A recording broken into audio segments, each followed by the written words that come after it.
Next up, we have oral presentation 3, Ector County, Texas, Team 1. It's a Mission 12 flight experiment.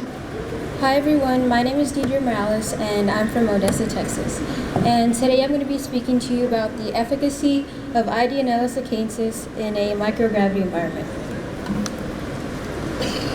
So what Ideonella Sakaiensis is it's a bacteria, and it's very unique in its ability to degrade plastic. This is something that's newly discovered. It was discovered in 2016, and this is the first research of its kind. So how does it work? First, the bacteria uses PET as an enzyme to break down the PET. Then it breaks it down further using MAGTAs.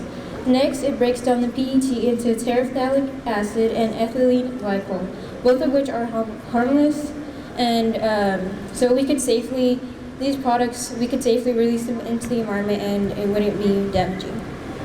Finally, the bacteria eats the terephthalic acid and ethylene glycol. So what's unique about this experiment? So when coming up with an idea for the experiment, I wanted to begin with a problem. And one of the biggest problems, as you may know, in our Earth today is pollution. Especially plastic pollution. We use plastic everywhere. You use it in water bottles, shampoo bottles, conditioner, everything. So as a result, we have a ton of plastic in our oceans and all over Earth.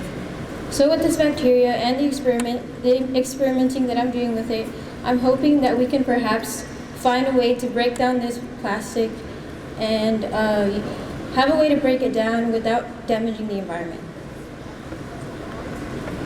So for the experiment design, we use a Type 3 FME mini lab. In the first section, we have the bacteria itself. In the second section, we have the plastic film as well as a growth medium. The growth medium, we released it immediately and let it come into contact with the bacteria so that the bacteria would not die off while it was in the process of going into space.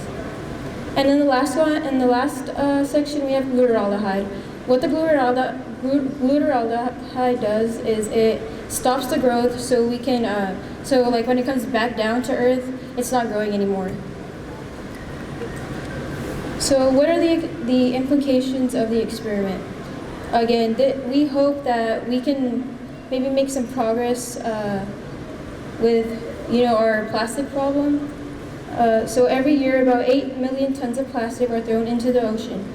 Our research will allow us to learn more about the bacteria so that we may address the issue through the use of mass recycling systems involving this bacteria.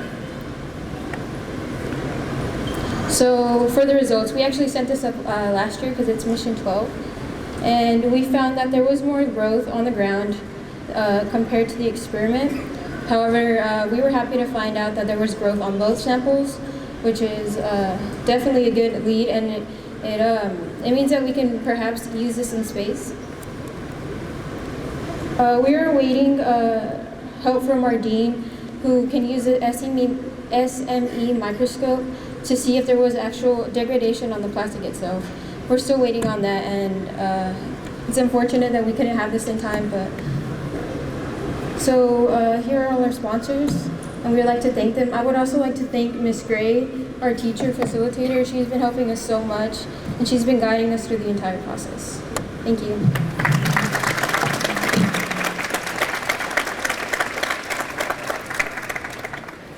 Hello, I'm Laura Kavachuk. I work for I-Ford in Grantsburg, Wisconsin, and I'm wondering how you measured the amount of bacterial growth in the tubes and then compared them. We actually counted the bacteria.